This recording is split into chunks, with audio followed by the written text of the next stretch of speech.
Hi అండి, ఎలా ఉన్నారు? ఒక సెన్సిబుల్ సబ్జెక్ట్ని చాలా బాగా హ్యాండిల్ చేశారు. టీం మంచి అప్లాజెస్ వస్తున్నాయి సోషల్ మీడియాలో. కామెంట్స్ చూసుకుంటే సూపర్బ్ అనమాట. అంటే సినిమా చూసిటం వేరు, వాళ్ళు ఫీల్ అయ్యి కొంత చిన్న చిన్న రివ్యూస్ రాస్తున్నారు. అవి చాలా ఎగ్జైటింగ్గా ఉన్నాయి. ఏ మూడ్లో ఉంది టీం అంతా ఇప్పుడు? లైక్ హ్యాపీ మూడ్ అనే చెప్పుకోవచ్చు. ఎందుకు అంటే లైక్ నేను ఫస్ట్ మా తోదల తర్వాత నేను మళ్ళీ ఏది ఫిల్మ్ చేయలేదు బికాస్ ఆఫ్ ఈ లాక్డౌన్ వల్ల కానీ దీనివల్ల. సో నేనేం చేశాను, like want to do a good script అనమాట. అంటే నాకు రెగ్యులర్గా ఉండకుండా ఏదైనా వర్స్టైల్ యాక్టింగ్ తీసుకుందాం అని చెప్పి ఈ స్క్రిప్ట్ ఓకే చేయడం జరిగింది నాదైతే, నా సైడ్ నుంచి. నా మేజర్ ఎక్సైట్మెంట్ ఏంటి అంటే, లాస్ట్ టైం మనం లూజర్ రిలేటెడ్ కలిసాం ఇక్కడ. సో లూజర్ ఒక very intense kind of role చేసిన తర్వాత ఒక డిఫరెంట్ వర్షన్ కల్పిక 2.0 చూపించుకుందాం అనేదే హోల్ పాయింట్. ప్లస్ ఈ జానర్ ఎప్పుడు టచ్ చేయలేదు, లవ్ స్టోరీ అనేది ఎప్పుడు టచ్ చేయలేదు. And the script excited me because of the number of layers it had. మీరు చెప్పినట్టు సెన్సిబుల్గా ఉంది కాబట్టి నాకు చాలా ఎక్సైటింగ్గా ఉండే, అండ్ రెస్పాన్స్ కూడా అంతే ఎక్సైటింగ్గా వస్తుంది. So I'm very very happy about this. First of all మీరు చాలా అందంగా కనిపించారు మీ ఇద్దరు స్క్రీన్ మీద. మా డిఓపి, మా డైరెక్టర్ వాళ్ళందరి వల్లే అని చెప్పచ్చు. ఎప్పటి నుంచో తెలుస్తున్నాను, మీరు ఒక కొత్త ఫ్లేవర్ యాడ్ అయింది ఈ మూవీ చూస్తుంటే. Because of Nikhil's vision okay అని చెప్పగలుగుతాం. ఎస్పెషలీ ఒక పొయిటిక్ సెన్స్ ట్రై చేసినట్టు ఉంది మీరు కథ చెప్పే విధానంలో. ఎవ్రీథింగ్ ఒక ఆర్టిస్టిక్గా ఉండాలి, ఫ్రేమింగ్ కానీ మాట్లాడే భాష కానీ ఒక స్పెషల్ కేర్ కనిపించింది నిఖిల్. అది రైటింగ్ సైడ్ నుంచి చేసిందేనా? అవునండి, అది రైటింగ్ అప్పటి నుంచే వచ్చింది అది.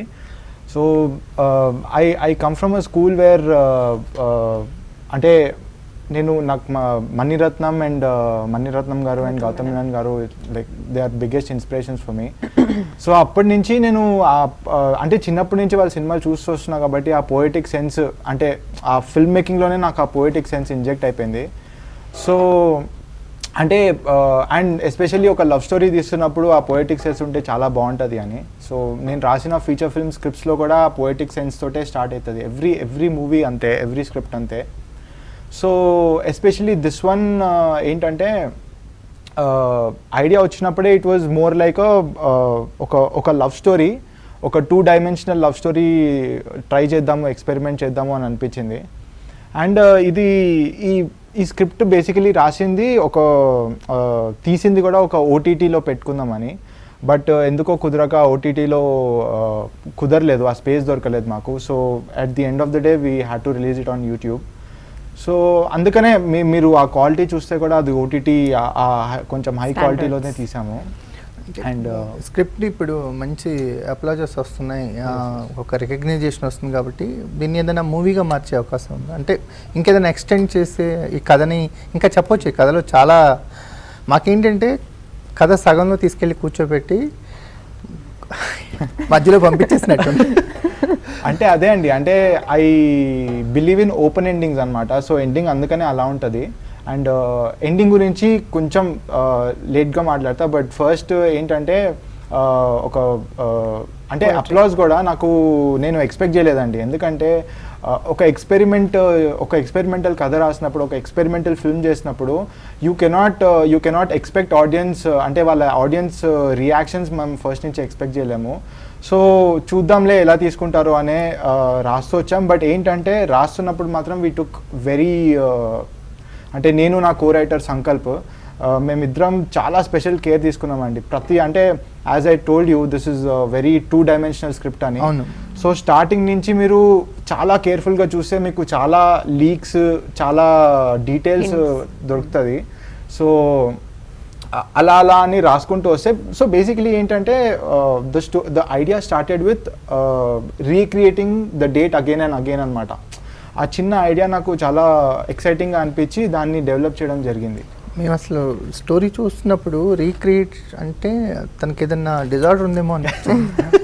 సో మర్చిపోయి మళ్ళీ అదే గర్ల్ ఫ్రెండ్ దగ్గరికి వస్తున్నాడా అసలు? యాక్చువల్లీ చెప్పాలంటే ఈ కరెంట్ జనరేషన్ రిలేషన్షిప్స్, లేకపోతే యూత్ మైండ్ సెట్ కానీ, ఎర్లీగా పెళ్లి చేసుకునే వాళ్ళు కానీ, కొంచెం సెటిల్డ్ ఉండి కొంచెం సెటిల్ లేని వాళ్ళ మైండ్ సెట్స్ ఇలానే ఉంటుంది. మేజర్గా కన్ఫ్యూజింగ్గా ఉంటుంది. So this actually projects the reality. అందుకే చాలామంది కనెక్ట్ అయ్యారు. ఇంకా మీరు చెప్పారు సెంటర్లో తీసుకొచ్చి ఆపేశారు అని, అట్లా కాదు. యాక్చువల్లీ సాంగ్ వైజ్ చూస్తే, పోయిటరీ వైజ్ చూస్తే స్టోరీ అక్కడ నుంచి అన్నీ అర్థమైపోతూ ఉంటాయి లేయర్ వైజ్. అంటే స్టోరీ అర్థం కాదు, ఇంకాస్త ఉంటే బాగుండు, బిఫోర్ స్టోరీ కూడా మనం చూస్తే బాగుండు. సో బేసికలీ ఆ ఎండింగ్ని ఓపెన్ ఎండింగ్ అంటామండి. సో మనం చేసిన ఎక్స్పెరిమెంట్, మనం మాట్లాడుకున్న ఒక టాపిక్ ఎలాంటిది అంటే లాస్ట్లో will you get married to me again అని క్వశ్చన్ వేయగానే అలా దగ్గర తీసి కట్ చేసాం. ఎందుకంటే I wanted the audience to discuss more అనమాట. ఇలాంటి రిలేషన్షిప్ ఇంకా కంటిన్యూ అయితే బాగుంటుందా, ఇలాంటి రిలేషన్షిప్ అసలు ఇట్స్ అ టాక్సిక్ రిలేషన్షిప్ అండి. So I left it to audience whether for them to decide whether they should carry on or not అనేది. మాకేమనిపించిందంటే దీనికి ఇంకా స్కోప్ ఉంది, ఈ సబ్జెక్ట్ ని ఇంకాస్త ఎలాబొరేట్ చేసి పార్ట్ 2 చేద్దాం ఏమంటారు? చూడాలి, పార్ట్ 2 చేయొచ్చు, ఫీచర్ ఫిల్మ్ చేయొచ్చు. లేదండి, అంటే ఇది కథనే ఒక 30 minutesలో తీసే కథ. బట్ నాకెందుకో ఒక చాలా క్రిస్ప్గా ఉంటే చాలా బాగుంటుంది అని చెప్పి 20 minutesలో రాసుకున్నాము. సో అందుకనే దానివల్ల నాకు నేను ఏం చేశానంటే యాజ్ ఐ టోల్డ్ యూ చాలా డీటెయిలింగ్గా రాసుకున్నాం. సో దీంట్లో ఆల్రెడీ నాకు స్క్రిప్ట్లోనే ఒక సాంగ్ ఉంది, మేల్ సాంగ్ ఉంది. సో ఆ సాంగ్ని మేము ఆ లిరిక్స్ రాసింది రాకేందు గారు. I think to be very frank is very underrated lyricist అని ఐ థింక్ సో. సో ఆయన కొరడే కదండి, ఇంకా చాలా ఫ్యూచర్ ఉంది కానీ స్టిల్ అండి, అంటే ఆయన చేసిన వర్క్, గౌతమ్ మేనన్ గారితో చేసిన వర్క్, రెహమాన్ గారితో చేసిన వర్క్. సో ఏంటంటే నాకు కథ మొత్తం తెలుసు కాబట్టి ఒక లిరిసిస్ట్ని పక్కన పెట్టుకొని ఆ లిరిక్స్ అంటే కథ ముందుకు తీసుకెళ్ళడానికి ప్రతి లిరిక్లో we told about what the guy is feeling about the girl. అమ్మాయిని చూస్తూ లోపల నుంచి ఏదైతే ఊహించుకుంటున్నాడో ఆ ఫీలింగ్స్ అన్ని బయటకు చెప్తున్నారు. At the same time second సాంగ్లో అమ్మాయి ఫీలింగ్స్ అన్ని అమ్మాయి బయటికి చెప్తుంది when the guy is asleep అనమాట. సో అలా స్టోరీని ముందుకు తీసుకెళ్ళడానికి చాలా, అంటే ప్రతి ఇంచ్ మేము చాలా డీటెయిలింగ్గా రాసుకున్నాము. సో అందుకనే అంత క్రిస్ప్గా అలా ఉంది. బట్ ఎండింగ్ అనేది it's a very experimental ending అండి. నేను చెప్పా కదా, ఇట్స్ అన్ ఓపెన్ ఎండింగ్ అనమాట టు ప్రొవోక్ డిస్కషన్. వీళ్ళు స్క్రిప్ట్లోకి ఎలా వచ్చారు, అంటే మీ బాండింగ్ ఏంటి? నరేష్ తోటి ఐ ఆల్రెడీ నరేటెడ్ ఏమో ఫ్యూచర్ ఫిల్మ్ స్క్రిప్ట్, మాకు అక్కడి నుంచి తెలుసు అనమాట. అండ్ కల్పిక అనేది రాకేందు నుంచి, బట్ నేను ఎప్పటి నుంచో చూస్తూ వస్తున్నాను. And I think she also very underrated actress అని. అంటే ఏమో, అంటే రోల్సా లేకపోతే సరిగ్గా క్యారెక్టర్స్ని వాడుకోక I don't know, I really can't comment on that. But ఏంటంటే ఇంకా చాలా పొటెన్షియల్ ఉంది అమ్మాయిలో అని అనిపించి as soon as I got the idea of actors ఇద్దరు మ్యారీడ్ లాగా కనిపించాలి, but actually they are on a date లాగా కనిపించాలి అని నేను అనుకున్న టైంలో నాకు ఫస్ట్ తనే ఆప్షన్ ఇచ్చారు. అండ్ నరేష్ అయితే already I had him. So తను ఎలా తీసుకుంటారో తెలియక ఒక రోజు కాల్ చేసి నరేష్ అని ఇచ్చా. లాక్డౌన్ లో చేసాము కదా, చేసాము. సో లాక్డౌన్ ఎండ్ అయ్యే టైం కి వి షాట్ దిస్ అన్నమాట. మీ నమ్మకం ఏంటి కల్పిక? ఆల్రెడీ మీరు కొన్ని ఫిల్మ్స్ చేశారు, వెబ్ సిరీస్ చేశారు, అంటే ఒక రికగ్నిషన్ అనేది ఉంది. సో నిఖిల్ని నమ్మడానికి రీజన్ ఏంటి? నిఖిల్ని నమ్మడానికి ఫస్ట్ ఏంటంటే కొంతమంది అమేజింగ్ నరేట్ చేస్తారు, కొంతమంది అమేజింగ్ డైలాగ్స్ రాస్తారు. ఇతను నరేట్ చేసినప్పుడు నాకు ఎంత ఎక్సైట్మెంట్ వచ్చిందో, when I read the script అంతే క్లారిటీగా, అంతే ఎక్సైట్మెంట్గా ఉండే. So okay, when this is so clear, I know what's coming on the table. And నాకు యాజ్ ఐ టోల్డ్ యూ, ఈ జానర్ ఎప్పుడు టచ్ చేయలేదు. Always wanted to try love story. And directors నన్ను సరిగా ఎక్స్ప్లోర్ చేయట్లేదు అని concept. And he believe totally in me that you can do this, you can try this different side. I want to show this different side of you to the filmmakers అని చెప్పి తన నమ్మకం నాకు ఇంకా నమ్మకం తెప్పించింది ఈ స్క్రిప్ట్ మీద కానీ తన making. Because I didn't see his previous works, తను ఏమైనా చేశారా లేదా అనేది పట్టించుకోలేదు నేను ఎక్కువ. బేసికలీ నరేషన్ మీద I was connected. So that was my, because his faith got me faith on him in way. మీ మేక్ ఓవర్ విషయానికి వచ్చేసరికల్లా బెస్ట్ అని చెప్పొచ్చు. అంటే చాలా మూవీస్ చూసాము, కానీ అన్నిట్లోకి ఇది చాలా డిఫరెంట్గా ఉంది, చాలా అందంగా కనిపించారు. సో అందరికీ టైం ఎక్కువ ఉండే లాక్డౌన్లో, సో కాన్సన్ట్రేట్ చేసి లేదు. మా టీమ్ కూడా I think they helped us a lot in designing Trisha. Mona was the stylist and Krishnaveni did the makeup. చాలా actually not just the script or dialogues, even look wise ఏ కలర్లో మేము కనిపించాలి. Because ఒకటే dress ఉంటుంది movie అంతా, ఏ కలర్లో కనిపించాలి, ఎట్లా ఉండాలనేది హీ వాజ్ వెరీ కీన్. అంత క్లారిటీ ఉంది మనిషికి. So I know he's gonna go places. Actually Saaho movie చేశాను కదండి, సో ప్రతిదీ ఎలా చేస్తారో అంతా మొత్తం ఆ ప్రీ ప్రొడక్షన్ ప్రాసెస్ అంతా సేమ్ లెవెల్లో ఫాలో అయ్యాము. సో నేను యాక్చువల్లీ షాక్ అయ్యేది, తెలుగు ఫిలిం ఇండస్ట్రీలో ఇంత క్లారిటీయా ఏంటి, ఏం నడుస్తుంది అని చెప్పేసి. బట్ దెన్ యా, మీరు ఈ స్క్రిప్ట్ని బిలీవ్ చేసిన తర్వాత మేకింగ్లో ఉన్నప్పుడు మీ ఎక్స్పీరియన్స్ ఏంటి? మీ బోత్ అంటే మొత్తం కథంతా మీరు నడిపించి చేస్తారు అంటే 20 minutes మీరే ఎంగేజ్ చేయాలి, మీ ఎమోషన్స్తో ఆడియన్స్ కనెక్ట్ అవ్వాలి అంటే చాలా ఎక్కువ రెస్పాన్సిబిలిటీస్ మీ మీద ఉన్నాయి. సో ఏంటి మీ ఎక్స్పీరియన్స్ ఏంటి ఆన్ ద సెట్స్? చెప్పండి. నా ఎక్స్పీరియన్స్ లైక్ ఫస్ట్ కథ చెప్పాడు. కథ చెప్పినప్పుడు ఒక లైక్ ఫస్ట్ కథ చెప్పినప్పుడు ఒక 2-3 days ఒప్పుకోలేదన్నమాట. అంటే లైక్ నేను చేయొచ్చా లేదా అనే ఒక క్వశ్చన్ మార్క్ పడింది అనమాట. అంటే లైక్ కల్పికా గారితో చేయాలంటే భయం వేస్తుంది? లేదు లేదు లేదు లేదు అలా ఏం లేదు యాక్చువల్గా, నాట్ అబౌట్ కల్పిక. సో అట్లా ఏం అనుకోలేదు. ఫస్ట్ స్క్రిప్ట్ చదివాను అనమాట నేను. బేసిక్గా నిఖిల్ నాకు ముందే నరేషన్ ఇచ్చారనమాట, ఫిలిం నరేషన్ ఇచ్చాడు. ఐ నో దాంట్లో సెన్సిబిలిటీస్ కానీ నాకు బాగా నచ్చింది. సో నాకు కూడా ఏంటంటే కాన్ఫిడెంట్ ఈ స్క్రిప్ట్ కూడా బాగా హ్యాండిల్ చేస్తారు. ఏంటంటే కొంచెం మనోడు ఏదైతే పోర్ట్రే చేశారో రొమాంటిక్ సీన్స్ ఏవైతే ఉన్నాయో అవి బాగా కన్వే చేశాడు బేసిక్గా. లైక్ రొమాన్స్కి ఎక్కువ కన్విన్స్ అయ్యాను. రొమాన్స్ అసలు క్వశ్చనే కాదు అది. అందుకని క్వశ్చనే కాదు. బేసిక్గా ఏంటంటే అది కైండ్ ఆఫ్ కొంచెం ఫ్లర్టీ ఆ కైండ్లో ఉంటుంది ఆ క్యారెక్టర్ కొంచెం. బట్ నా ఏంటంటే నా రియల్ లైఫ్ క్యారెక్టర్ అది కాదు, నేను అలాంటి రోల్స్ కూడా ఎప్పుడు చేయలేదు. So I want to try. ఎందుకంటే ఒక యాక్టర్ అన్నాక నాకేంటంటే కొంచెం ఆన్ సెట్స్ ఎక్స్పీరియన్స్ చెప్పండి అర్జున్ గారు. ఎంత బాగా ఫ్లర్ట్ చేశారు ఆన్ సెట్స్. నాకు టఫ్ అయింది బేసిక్గా. మీరు నమ్ముతారో నమ్మరో, ఫస్ట్ డే షూటింగ్ స్టార్ట్ అయింది. వద్దా? ఓకే వద్దంటున్నారు. ఓకే. సో మీరు ఇంట్రడక్షన్ సీన్ ఉంది కదా, మాకు చూడగానే ఆ డైలాగ్కే నవ్వు వచ్చేసింది. ఎవరన్నా హ్యాండ్సమ్ గై కోసం అవును మీరు పక్క వెళ్ళండి వస్తే చూస్తే బాగుంటుంది. ఎంత సెన్సిబుల్ రైటింగ్ అంటే ఇప్పుడు మనకి ఆడియన్స్ని నమ్మించడానికి చాలా పద్ధతులు ఉంటాయి. ఒక డిగ్రేడ్ చేయొచ్చు, లేకపోతే ఏదైనా ఒక చిన్న మాటని డబుల్ మీనింగ్ డైలాగ్ వేసి నమ్మించవచ్చు. కానీ ఇంత సెన్సిబుల్గా నమ్మించడం అనేది అది కంప్లీట్ డైరెక్టర్స్ మైండ్ సెట్ అయితే తప్ప ఇలాంటి డైలాగ్స్ స్క్రీన్ మీదకి రావు. ఆ పార్ట్లో అయితే మిమ్మల్ని మంచిగా అప్రిషియేట్ చేయాలి. యాక్చువల్లీ ఆ క్రెడిట్ని ఒక్కడిని తీసుకుంటే బాగుండదండి. అంటే మీరు ఒప్పుకోకపోతే అది స్క్రీన్ మీదకి రాదు కదా సార్. అవునండి అది కరెక్టే. బట్ నా కో రైటర్ ఎంత యంగ్ అంటే వాడు తను 18 years ఓల్డ్. తను రాసాడు కైండ్ ఆఫ్. Okay okay. తను డైలాగ్స్ లో బ్రిలియంట్ ఫ్యూచర్ ఉంటుంది. యా డైలాగ్స్ లో చాలా అంటే he wrote everything and yeah approve నేను చేశాను. బట్ దోస్ ఆ ఫ్లర్టీనెస్ అంతా వాడు తీసుకొచ్చాడు బయటికి. So I think we share that credit. Dialogue writing అయితే వి షేర్ దట్ క్రెడిట్. దాని తర్వాత రైటింగ్ అయిపోయిన తర్వాత టెక్నీషియన్స్ అనేది చాలా ఇంపార్టెంట్ అండి. సో దీనికి డిఓపీస్ శంకర్ అండ్ హరీష్ అనమాట. They are very famous wedding photographers హైదరాబాద్లో. బట్ వాళ్ళకి ఏంటంటే they have brilliant cinematic sense. So నేను ఆ పోయటిక్ విధానంగా వాళ్ళకి నరేట్ చేస్తేనే వాళ్ళకి అర్థమైపోయింది లైక్ ఆ విజువల్స్ ఎలా ఉండబోతుందో అనేది వాళ్ళకి అర్థమైపోయింది.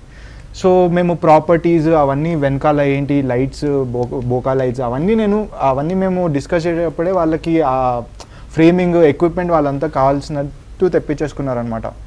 సో వాళ్ళకి చాలా పెద్ద క్రెడిట్ ఇవ్వాలి. దాని తర్వాత రాకేందు గారి గురించి నేను మీకు ఆల్రెడీ చెప్పేశాను. సో ఇదంతా అయిన తర్వాత మెయిన్ థింగ్ అండి దీంట్లో పార్ట్ ప్లే చేసింది మ్యూజిక్ అండి. కామ్రాన్ గారు, ఓ మై గాడ్, ఆయన గురించి ఏం చెప్పాలి. ఇంకా హీస్ ఆల్రెడీ ప్రూవ్డ్ అండి. మేమే ఇంకా అంటే నేను కొత్త ఇక్కడ. బట్ మీరు రాసిన స్క్రిప్ట్కి బిలీవ్ చేసి ఒక బెస్ట్ టీమ్ మీ పక్కన నిలబడ్డారు.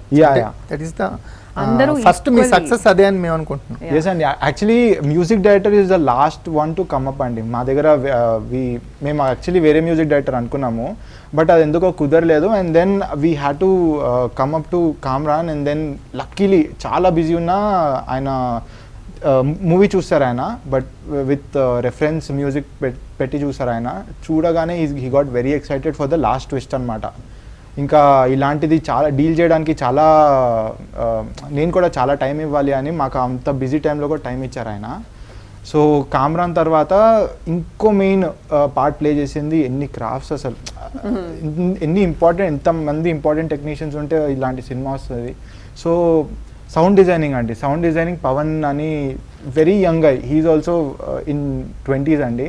So he did sound designing at his own house and equipment కూడా తనదే అనమాట. సో మీరు చూసి ఆ సినిమాటిక్ బేసీ సౌండ్ ఎఫెక్ట్స్ ఇచ్చాడు అంటే అతను. కమర్షియల్ గా ఎంత సక్సెస్ అవుతాము, ఎంత పెడితే ఎంత వస్తుందనే మోటివ్ అయితే మీ మూవీలో కనిపించలేదు. లేదండి, ఆ మోటివ్తో కూడా చేయలేదు. లేదు అంటే ఇన్ కేస్ మీరు యూట్యూబ్లో దాన్ని రిలీజ్ చేశారు కదా, మేబీ ఏదైనా ఓటీటీ ప్లాట్ఫామ్ మీద కనుక అది ప్లేస్ అయి ఉంటే దాని కమర్షియల్ స్టేజ్ ఇంకో రకంగా ఉండేది. యా. సో అదే అనుకున్నామండి, అందుకనే వి ఆల్సో మేడ్ అంటే సౌండ్ కూడా మేము 5.1 అవన్నీ చేయించడం జరిగింది బికాజ్ ఓటీటీలోనే వెళ్తుంది అని మేము ప్రిపేర్. ఎలాంటి బజ్ని వింటున్నావు రిలీజ్ అయిన తర్వాత? మీ కెరియర్కి ఇది ఎంతవరకు హెల్ప్ అయింది అనుకుంటున్నావు ఇప్పుడు? యాక్చువల్లీ ఇది స్టార్ట్ చేసింది, ఈ ఐడియా మేము స్టార్ట్ చేసింది నాకు డెమో ఫిల్మ్ లాగా చేయాలనండి.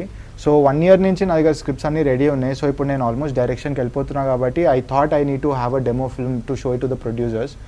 సో ప్రొడ్యూసర్స్ చాలామంది చూసి ఇది చాలా they are encouraging me a lot అనమాట. సో నరేషన్స్ అవన్నీ స్టార్ట్ అయిపోయినాయి, జరుగుతున్నాయి కూడా. And also at the same time actors also they are being very encouraging. నేను అందరికన్నా ఎక్కువ థ్యాంక్స్ చెప్పుకోవాల్సింది ఈ మీరు ఆడియన్స్ రెస్పాన్స్ అంటున్నారు కాబట్టి అందరికన్నా ఎక్కువ థ్యాంక్స్ చెప్పుకోవాల్సింది ప్రభాస్ అన్న ఫ్యాన్స్కి. Because they've supported me very much అండి. అండ్ దెన్ నార్మల్ ఆడియన్స్ అంటే నేను ఎక్స్పెక్ట్ చేసిన దానికన్నా చాలా బాగా వచ్చిందండి రెస్పాన్స్. బికాజ్ నేను చెప్పా కదా, నేను అసలు రెస్పాన్స్ ఎలా ఉంటుందో అని కూడా మేము ఆలోచించలేదు. బికాజ్ వీ లవ్డ్ ఇట్, మాకు కిక్ వచ్చింది, మేము చేస్తామండి. సో ఆ స్క్రిప్ట్కి తగ్గట్టు ఆ రొమాన్స్ లెవెల్స్, ఆ సీన్స్, వాట్ ఎవర్ సీన్స్ అంత స్టోరీని ముందుకు తీసుకెళ్ళడానికే ప్రతిదీ చేశాము. And everything is related to story only. ఈ confusions, losing interest in relations అనేది ఇప్పుడు ఎక్కువగా వింటున్నాం. సో ఇది మోస్ట్ యాప్ట్ స్టోరీ అనిపిస్తుంది ఇప్పుడు ఈ జనరేషన్కి. చాలా కరెక్ట్గా సింక్ అయ్యే కథలా అనిపిస్తుంది. కథ విన్నప్పుడు ఇలాంటి కథలు ఏమన్నా మీ చుట్టుపక్కల కానీ మీ రెఫరెన్స్లో కానీ కనిపించినాయా? నాకే జరిగాయి కొన్ని. అవునా? ఇన్ఫ్యాక్ట్ నా రియల్ లైఫ్లో నాకు కోపం వచ్చినప్పుడు వాట్ ఎవర్, నేను ఎక్కువ ఇంగ్లీష్లో కూడా మాట్లాడతాను. సో అందుకే ఇంగ్లీష్ కూడా ఉంది దీంట్లో ఎక్కువ డైలాగ్స్. సో నేను చాలా కనెక్ట్ అయ్యాను because of some kind of scenarios, the lingual that it was used, సగం ఇది సగం అది, అండ్ ఊరికే పేరు చెప్పుకొని. అండ్ ఇది మేజర్గా ఎక్కడ వస్తుందంటే 5 years రిలేషన్షిప్లో ఉన్నారు వీళ్ళిద్దరు. సో ఒక మెచ్యూరిటీ వచ్చేస్తుంది, అంటే ఆ ఏడవడాలు, ఆ తిట్టడాలు అయిపోతుంది ఒక లెవెల్ తర్వాత. ఇది ఏంటంటే mature talking with lot of layers, you can still convey things in 1 sentence 2 sentences లాగా ఉంటుంది ఇది. So yeah, it is totally relatable. అందుకే చాలా మందికి నచ్చుతుంది because they are able to correlate with it. And నాకైతే జరుగుతూనే ఉన్నాయి. మీరు చెప్పండి నరేష్ అని ఇవ్వకు. లైక్ యాక్చువల్గా అయితే మనం చూసుకుంటే ఈ లాక్డౌన్లో చాలా డివోర్స్ సిచ్యువేషన్స్ చాలా పెళ్ళిళ్ళు కూడా అయ్యాయి. పెళ్ళిళ్ళు అయినాయి, డివోర్స్ ఇంకా ఎక్కువ అయ్యాయి అని నా ఫీలింగ్. ఇంకా వద్దని చెప్పారు కదా, రావద్దని జనాలు. బేసిక్గా స్టేషన్కి కూడా కొంచెం గ్యాప్ ఇవ్వడారు మధ్యలో జరిగింది కదా. సో ఏంటంటే బేసిక్గా ఈ డివోర్స్ అనేవి ఎక్కువ జరుగుతుంది. బేసిక్గా దీంట్లో ఒక చిన్న మెసేజ్ కూడా ఉంటుంది. సో ఇలా గొడవ పడి ఇట్లా విడిపోయే వాళ్ళు కూడా మళ్ళీ రీబౌండ్ అవ్వచ్చు. సో ఒకళ్ళొకళ్ళు అర్థం చేసుకుని మళ్ళీ కలవచ్చు అనే పాయింట్ కూడా ఇట్స్ ఎ గుడ్ పాయింట్ యాక్చువల్గా ఇప్పుడున్న ప్రజెంట్ సినారియోలో. మీరు అంటే యాజ్ అన్ ఆర్టిస్ట్గా మీకు మీ మూవీ రిలీజ్ అయిన తర్వాత అంటే మీకు ఎలాంటి పర్సనల్ కాల్స్ కానీ ఎలాంటి బజ్ వింటున్నారు మీ ఇద్దరు పర్సనల్గా? నాకైతే అమ్మాయిల దగ్గర నుంచి ఎక్కువ మెసేజ్లు వస్తున్నాయి. ఓకే, వాళ్ళ like the feel emotional climax scene గురించి ఎక్కువ మాట్లాడుతున్నారు అనమాట బేసిక్గా. సో క్లైమాక్స్ ట్విస్ట్ చేస్తే అసలు ఎక్స్పెక్ట్ చేయలేదు అసలు. అంటే అమ్మాయిలు ఏడ్ చేస్తున్నారు. అంటే టు యాడ్ అమ్మాయిలు అందరు కాల్ చేస్తున్నారు అంటే అది ఎక్కడి నుంచి అడిగితే అది నార్త్ ఇండియా అండి. నార్త్ ఇండియా అమ్మాయిలు I don't know, they are only talking about Naresh acting in the last scene అనమాట, నార్త్ అమ్మాయిలు. సో నాకైతే పీపుల్ లైక్ ఇలా నేను ఎప్పుడు ముందు చూడలేదు. So we are really surprise. I know it's a bold step whatever you've taken, but it's well justified. And we are really liking it అని చెప్పారు. బోల్డ్ అని అనుకోవచ్చు, ఎట్ ద సేమ్ టైం ఏంటంటే ఆ స్క్రిప్ట్లో కూడా అంత బ్యూటీ ఉంది. Yeah. ఓకే, ఓన్లీ బోల్డ్నెస్ చేయాలనుకుంటే అసలు Yeah. స్క్రిప్ట్ అవసరం లేదు. ఏ స్క్రిప్ట్లో అయినా బోల్డ్కి వెళ్ళిపోవచ్చు. Yeah, yeah, ఏమో అండి, అంటే నాకు ఇది ఆల్రెడీ అంటే రెస్పాన్స్లోనే చాలా మంది బోల్డ్ అని వాడుతున్నారు. బట్ నేను స్టార్టింగ్ నుంచి చేసినప్పుడు నాకు నా విజన్లో నాకు ఓన్లీ ఆ రొమాన్స్ అనే వర్డే పడిందండి దానికి. నాకు బోల్డ్ అనేది ఎక్కడా నాకు అనిపించలేదు.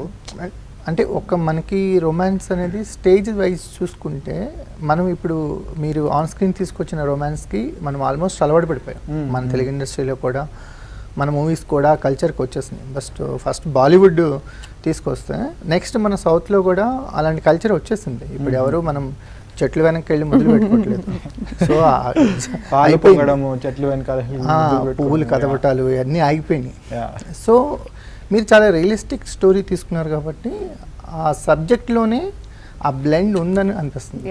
అండ్ ఎస్పెషల్లీ అండి ఆ 30 సెకండ్ సీన్కి మేము ఎంత కేర్ తీసుకున్నామంటే ఓన్లీ ఆ 30 సెకండ్ సీన్కి స్టోరీ బోర్డ్ చేయడం జరిగిందండి.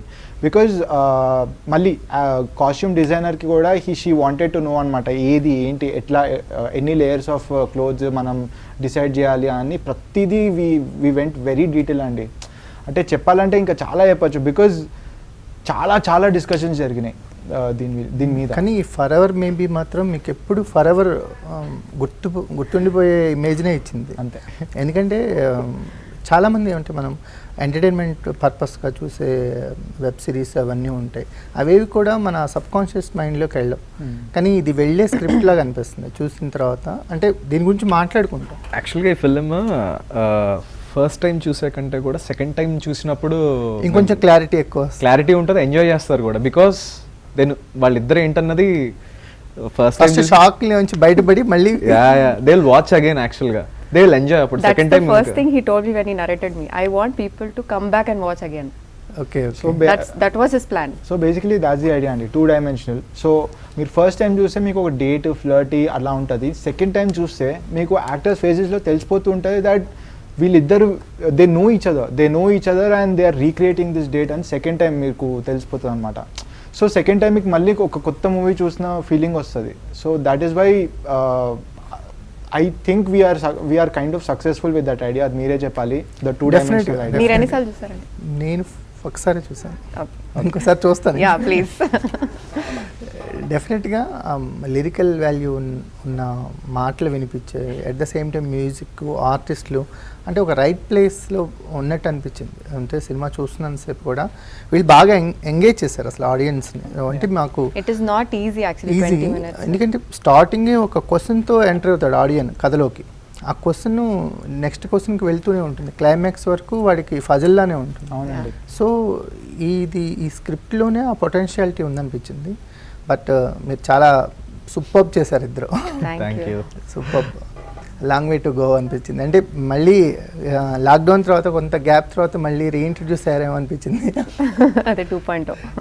వెరీ బిగ్ కాంప్లిమెంట్ అండి. సూపర్బ్. అండ్ ఇంకో పాయింట్ ఏంటంటే ఇది చాలా ఇంటెలిజెంట్గా ఎంగేజ్ చేస్తుంది కదా ఆడియన్స్ని. That is the USP of the film అని నాకు అనిపిస్తుంది. That's the reason they are travelling with us. YouTube కామెంట్స్లో ఒక చాలా ఇంట్రెస్టింగ్ కామెంట్ ఉంటుందండి. This is the very first love story that we know of that needs intelligence to understand అనేది ఒకడెవడో comment రాశాడు. చాలా బాగా అనిపించింది. బికాజ్ యాక్చువల్లీ అదే అండి, అంటే లవ్ స్టోరీ అంటే నార్మల్గా రాసేయచ్చు, బట్ చాలా అంటే ఆ డీటెయిలింగ్ వల్ల చాలామంది కొంచెం ఎఫర్ట్ పెట్టి అర్థం చేసుకోవడం వల్ల వాళ్ళకి ఇంకా బాగా అనిపిస్తుంది అనమాట. ఎవరైతే ఎఫర్ట్ పెట్టలేదో ఆబ్వియస్లీ వాళ్ళకి అర్థం Hopefully. Yeah, hopefully. Thank you very much అండి. Wish you all the best. Thanks a lot అండి. ఫర్ ఎవర్ మేబీ మాత్రం ఫర్ ఎవర్ గుర్తుండిపోయే లవ్ స్టోరీగా ఉండిపోతుంది డిజిటల్ మీడియాలో. Thank you very much. Please watch on YouTube on Chai Biscuit channel Forever Maybe. This is Abhinav Gomatam. Hello, Nenu Avantika Mishra. Hello, this is Tarun Bhaskar. Please subscribe to TV5 Tollywood. Please subscribe to TV5 Tollywood. Please subscribe to TV5 Tollywood.